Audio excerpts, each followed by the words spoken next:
La réponse s'étoffe avec une nouvelle unité de chauffe à Pont-de-Claix. Depuis quelques années déjà, la métropole cherche à remplacer les énergies fossiles avec pour objectif de passer à 35% d'énergie renouvelable d'ici 2030. YY Vertical fait grimper les amateurs d'escalade et son chiffre d'affaires. Basé à Saint-Vincent-de-Mercuse, l'entreprise qui emploie 25 salariés fabrique des objets pour l'échauffement, l'entraînement, pour la grimpe et pour la récupération.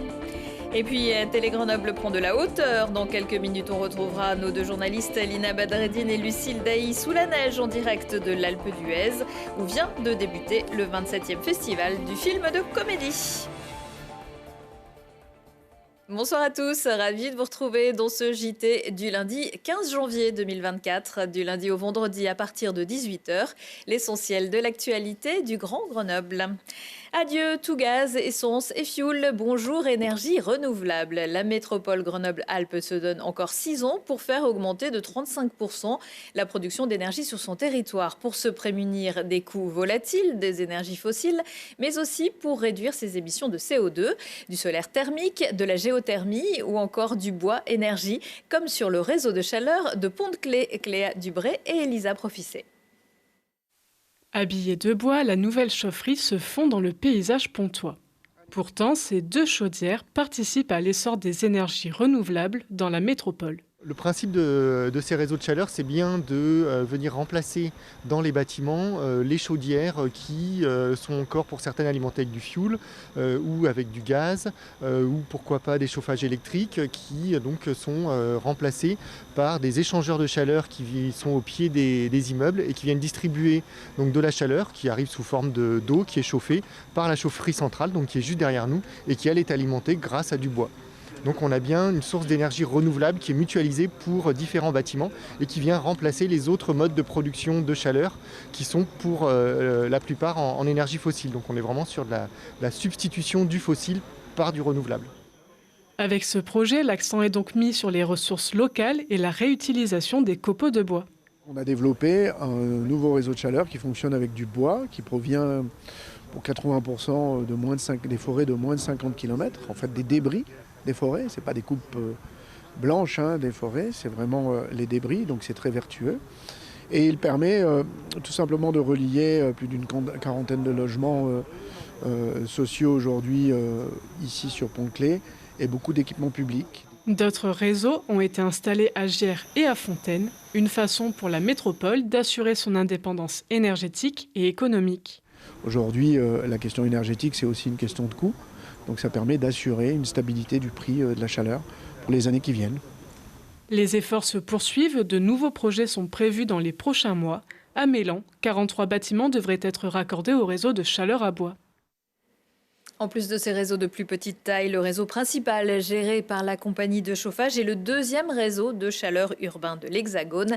82% de son mix énergétique provient d'énergie renouvelable.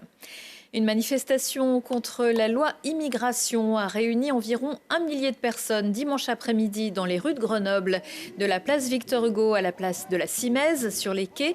Simples citoyens ou membres de migrants en Isère, Sisem ou droit au logement sont venus s'opposer à cette loi qu'ils jugent raciste et xénophobe, mais aussi soutenir les livreurs de repas à domicile en situation irrégulière interpellés fin décembre dans les rues de plusieurs grandes villes du département. À l'aéroport Grenoble-Isère de vous faire préférer le train, ce serait selon le site Flightright, spécialiste de l'indemnisation des passagers victimes de perturbations aériennes, l'aéroport français ayant eu le plus de vols retardés pendant les fêtes de fin d'année. Sur les 84 vols proposés à Saint-Étienne-de-Saint-Joire, entre le 22 décembre et le 5 janvier, un peu plus de 45% ont été retardés. Et c'est peut-être le 31 décembre que tout a basculé. Grenoble a dû accueillir une grande partie des vols annulés à Chambéry en raison d'un épais brouillard et traiter une alerte à la bombe envoyée par mail. Il y a des jours comme ça. Quelques résultats sportifs et le FCG garde sa dynamique de révolte après son retrait de 12 points au total depuis le début de la saison. Cette fois, les Grenoblois sont allés battre Montauban 28-11 après avoir été menés 11-0 à la mi-temps. Le GF38 déçoit face à Dunkerque. Après avoir mené 2-0, les hommes de Vincent Ognon ont encaissé 2 buts en seconde mi-temps, score final de partout. Les Brûleurs de Loup retrouvent la confiance depuis vendredi dernier. Ils ont battu Chamonix à domicile 4-1 et dimanche, victoire face à un Briançon très accrocheur à l'extérieur, 4-3.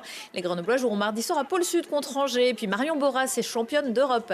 La cycliste de Pontcharrat s'est imposée avec Valentine Fortin sur l'épreuve de l'américaine à Apeldoorn aux Pays-Bas. Bon pour le moral à quelques mois des JO de Paris. Avant, pendant, après, on vous parle souvent ici, et ce n'est sans doute pas terminé, du boom de l'escalade. En falaise, en salle et même en milieu scolaire, la pratique s'est largement démocratisée. YY Vertical l'a bien compris et conçoit au pied de la Chartreuse des produits pour accompagner les grimpeurs petits et grands. Portrait de cette entreprise, lauréate du trophée Présence Sport et Montagne de la CCI de Grenoble, Mirko Pesci. Du grimpeur débutant à l'expert de l'escalade, YY Vertical conçoit des accessoires dédiés à la grimpe. L'entreprise de Saint-Vincent de Mercuse, fondée en 2013, a commencé par développer des lunettes d'assurage pour préserver la nuque. 10 ans plus tard, l'entreprise a étoffé son offre. Aujourd'hui, on a une gamme d'offres de produits qui est très diversifiée, qui nous permettent d'accompagner les grimpeurs avant, pendant, après la pratique. Nous, on a l'ambition de se positionner comme les référents pour l'accompagnement des grimpeurs. On a sorti des gammes mobiles qui sont là depuis 2 ans. Ensuite, on s'est sorti des gammes fixes, aujourd'hui qui sont déjà leaders en France depuis 1 année. Le marché d'escalade est très porteur. D'ici 2 ans, on se voit avec des filiales en Italie, en Allemagne et tout ça, avec un développement international beaucoup plus fort. Il faut s'accrocher et innover pour réussir à l'international. Pour cela, il collabore avec des kinésithérapeutes et des sportifs pour trouver la bonne idée. On innove en fait en se basant sur un maximum de personnes, de grimpeurs différents pour avoir énormément d'avis. Par exemple, un des produits qui est la Vertical Board où on vient vraiment innover en proposant des cales magnétiques qui vont permettre d'adapter les préhensions. Concrètement, en fait, ça va être un type spécifique de séance, on va pouvoir venir s'entraîner dessus. C'est-à-dire qu'on vient faire de la préhension, on peut venir faire des tractions sur les bacs, on peut travailler plein de préhensions différentes qu'on retrouve dans l'escalade aujourd'hui. Le doigt est le premier maillon de la chaîne en escalade. Pour devenir meilleur et éviter de se blesser, il faut les renforcer. Avec ces produits, l'entreprise enregistre un chiffre d'affaires de 4 millions d'euros, une évolution de 67% par rapport à 2022. C'est sûr qu'on a une belle évolution en termes de chiffre d'affaires, mais avant tout, ce qui marche, je pense, c'est notre positionnement, notre vision des choses, c'est d'apporter du confort et du service aux grimpeurs. On est parti de la lunette d'assurage pour éviter les douleurs liées à la grimpe et naturellement, on s'est développé dans ce sens pour suivre et accompagner le grimpeur. C'est pour ça qu'on a des produits pour l'échauffement, pour l'entraînement, pour la grimpe et pour la récupération. Les produits sont fabriqués en bois de peuplier et les chutes sont utilisées pour les petits objets. YY Vertical réalise 70% de son chiffre d'affaires à l'étranger et emploie 25 salariés. L'histoire de l'escalade et le rôle qu'ont joué une poignée de précurseurs en France avant d'arriver au boom que l'on connaît aujourd'hui. Ce sera le thème de la soirée mardi à l'auditorium de la Maison du Tourisme de Grenoble avec la projection du documentaire de Marie Linton, Les prophètes de l'escalade. La réalisatrice sera présente avec plusieurs protagonistes dont Philippe Poulet, rédacteur en chef de Vertical, et Bernard Gorgeon, auteur du livre Une vie à grimper. Et pour atteindre le sommet en matière d'humour, direction l'Alpe d'Huez à présent, où est donné ce lundi le coup d'envoi de la 27e édition du Festival international du film de comédie. Une semaine de projection, de rencontres avec une quinzaine de films en compétition, mais aussi des rétro-pépites. Un festival ouvert au public. Nos journalistes Lina Badreddine et Lucille Dailly sont également sur place. On les retrouve en compagnie des organisateurs. Et bienvenue à l'Alpe d'Huez où encore une fois le public, les organisateurs sont bénis par les cieux. Il neige ici encore à l'Alpe d'Huez. On est avec le directeur de l'Office de tourisme François Badjili et avec Laurence Gondou qui est à l'origine de la création de ces festivals. C'est la 27e édition, Laurence. Oui, c'est déjà la 27e édition et que d'aventures et quel bel événement pour l'Alpe d'Huez et pour le cinéma, pour la comédie. Vraiment, on se fait plaisir. On se dit, oulala, c'est vrai qu'on va bientôt arriver aux 30 ans. Quelle histoire en fait ce festival. Et je suis très fier. Je suis très fier qu'on soit là et qu'on puisse présenter des belles comédies, qu'on puisse être entouré à l'Alpe d'Huez sur notre belle station, entouré de comédiens, de public, que tout se mélange dans un esprit très convivial et c'est le thème, c'est vraiment le but du festival. Donc c'était une magnifique idée que vous aviez eue alors à cette époque. À l'époque, oui, alors ça remonte il y a quelques années, c'était en 97 la première édition. Et c'est vrai qu'à l'époque, il existait un festival à à Champs-Rousse qui s'appelait le Festival d'humour. Et à l'époque, les organisateurs arrêtaient à Champs-Rousse et on nous a dit est-ce que ça vous intéresserait de le reprendre? J'étais adjointe à la mairie à l'époque et le maire a dit banco, on y va. Donc voilà, et depuis ce festival a beaucoup grandi, évidemment avec une autre direction, avec vraiment des professionnels autour de nous. Et ce festival a évolué en festival de films de comédie, c'est-à-dire qu'on rit, on pleure. On se pose des questions, c'est vraiment, on aborde plein de thèmes de société et c'est chouette quoi, vraiment c'est très chouette. Et c'est gratuit, vous les Grenoblois, vous les Isérois, vous pouvez bien sûr venir après le travail, vous pouvez aussi prendre un jour ou deux pour profiter de ces films, de ces projections qui sont gratuites. C'est rare en France ça, François Bagili. Alors je ne sais pas si c'est rare en France, chez nous à l'Alpe d'Huez c'est assez fréquent. L'Alpe d'Huez, l'ADN c'est l'événementiel. L'hiver on en a 3 importants, celui-là fait vraiment partie des événements importants parce que comme le disait Laurence, c'est un moment de partage, c'est un moment de rencontre. Avec l'humour on fait passer beaucoup de messages, on fait beaucoup de choses. On a vraiment des habitués qui viennent chaque année pour assister à ces films. Comme vous l'avez dit, toutes les séances sont gratuites. C'est que des avant-premières, donc pour les cinéphiles du département, c'est de la bénédiction. Oui, avec un festival qui parie aussi sur l'avenir. Il y a ici, dans quelques instants, certains comédiens, certains réalisateurs bien connus seront présents, bien sûr, mais aussi beaucoup de premiers films. Aussi, c'est un festival qui parie sur l'avenir ? Absolument, je crois que ce qui est important c'est de mélanger les générations, donc vous avez aussi bien des acteurs et des réalisateurs qui sont déjà très confirmés, et puis beaucoup de premiers films cette année, tout à fait, beaucoup d'acteurs dont c'est le premier rôle principal, et donc c'est vraiment un bon moment de rencontre, c'est ça qu'on aime à l'Alpe d'Huez, c'est vrai pour le festival mais c'est vrai tout au long de la saison, on est une vraie belle station où chaque année on a plaisir à retrouver tous ceux qui nous aiment. Oui, alors je disais à l'instant que vous pouvez partir du travail et venir profiter de projections en soirée. Les projections, c'est toute la journée aussi, avec des séances un peu spéciales. Il y a aussi une séance en piscine, notamment mercredi à 17h pour ceux qui nous regardent en direct. Une journée pour les jeunes, une journée pour nos jeunes collégiens du département également. Mercredi matin, absolument. Et avec bien sûr beaucoup de stars du genre, bien sûr, et puis des comédiens en devenir, on l'a dit. Vous allez le vivre aussi, ce festival. Vous riez comment? Avec des comédies un petit peu du burlesque ou avec des choses un petit peu plus cérébrales?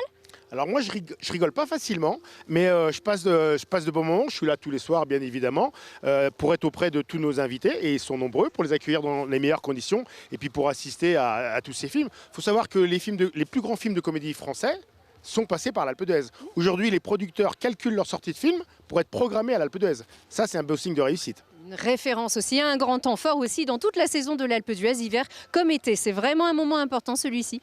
Absolument, hein. Vous savez, une saison c'est long, on vit à la montagne, des fois il y a des conditions qui peuvent être difficiles, des événements qui peuvent être plus ou moins difficiles. Donc là, c'est une vraie bouffée d'oxygène. Il ne faut pas avoir peur de la météo, c'est vrai, quand on est bien habillé, il fait quand même plutôt bon. Laurence, vous l'avez vu grandir ce festival, un festival qui vit aussi avec son époque? Tout à fait, tout à fait. Aujourd'hui, on voit à travers les films qu'a dit François, aujourd'hui on a mis de plus en plus, on met l'accent sur les premiers films, avec une nouvelle génération de comédiens, des comédiens qui arrivent de la scène, qui arrivent du web, donc des choses qui peuvent surprendre sur un public qui avait plus l'habitude de voir des comédiens affirmés. Mais comme on dit souvent, une comédie familiale, on passe un bon moment, le lendemain, des fois on l'oublie très vite.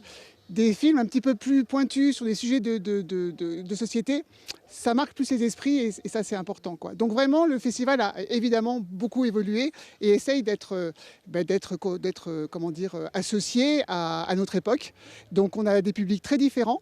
Je sais qu'on est très suivi sur les réseaux sociaux et vraiment, je crois qu'il y en a vraiment pour tout le monde, quoi. Oui, et c'est vrai qu'en plus c'est un genre qui est souvent risqué. C'est un pari aussi, la comédie. C'est souvent soumis à une critique et à une critique souvent assez acerbe, hein, il faut le dire. Alors, la comédie, c'est pourtant le premier genre cinématographique en France et dans le monde. C'est le genre qui fait rentrer les téléspectateurs au cinéma, puisque les gens ont besoin de se détendre, surtout dans notre société qui est un peu compliquée.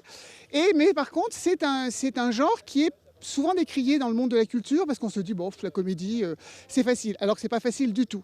Et moi qui m'occupe dans le festival en partie de tout ce qui est financement public, c'est compliqué parce qu'on a l'impression qu'on est là, on est à l'Alpe d'Huez, tout se passe bien, c'est une station qui marche. Non, il y a un propre financement au festival et on a besoin vraiment d'avoir un soutien. On l'a de plus en plus et je voulais mettre l'accent sur cette année. On a une nouveauté avec la région, c'est qu'on a un deuxième jury.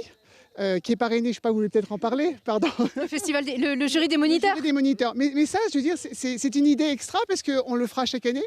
Et comme ça mélange aussi les professionnels avec des non-professionnels qui ont une spontanéité différente. Et je pense que pour les professionnels qui présentent leurs films, c'est important aussi. Voilà, parce qu'ils auront vraiment le sentiment direct du public actuel, quoi. Parrainé cette année par un acteur que j'adore, Clovis Cornillac. Par Clovis, tout à fait, oui. Tout à fait. On rappelle qu'il faut rire. Vous êtes pharmacien de métier. Pharmacien de métier, oui. Donc la santé par le rire et par voilà, le moral. Exactement. Savoir se détendre, savoir lâcher un petit peu ses préoccupations. En tout cas, nous, on fait le maximum pour accueillir le public. J'ai à peu près 50 bénévoles qui sont là dédiés pour le public. On essaye de faire rentrer tout le monde, que les gens attendent le moins possible sous la neige. Mais à un moment donné, la gratuité fait que on a du succès, mais c'est un peu le prix à payer, si j'ose dire. Donc voilà, nous on fait le maximum en tout cas pour que tout le monde puisse rentrer. Le festival, c'est quand même plus de 20 000 entrées par an. Merci beaucoup Laurence, merci beaucoup François. Montez dimanche par exemple, tous les films primés au festival seront diffusés ici dans cette salle. Tout à fait, ce sera un bon moyen de terminer la semaine. Merci à vous, très bon festival. Et merci à Lina et Lucille que l'on retrouvera tout au long de la semaine. Le festival passera aussi par le Pâté et Chirol avec mardi soir l'avant-première de Maison de retraite 2 en présence de Kev Adams. Et puisque ce qui fait la force du cinéma français, c'est aussi sa diversité. Le Méliès à Grenoble organise mardi soir la projection en avant-première de La Ferme des Bertrands en présence du réalisateur Gilles Perret, l'histoire d'une famille d'agriculteurs de Haute-Savoie filmée sur 50 ans à travers la parole et les gestes des personnes qui se sont succédé dans cette exploitation laitière. Le documentaire dévoile des parcours de vie bouleversants où travail et transmission occupent une place centrale. Une histoire à la fois intime, sociale et économique de notre monde paysan.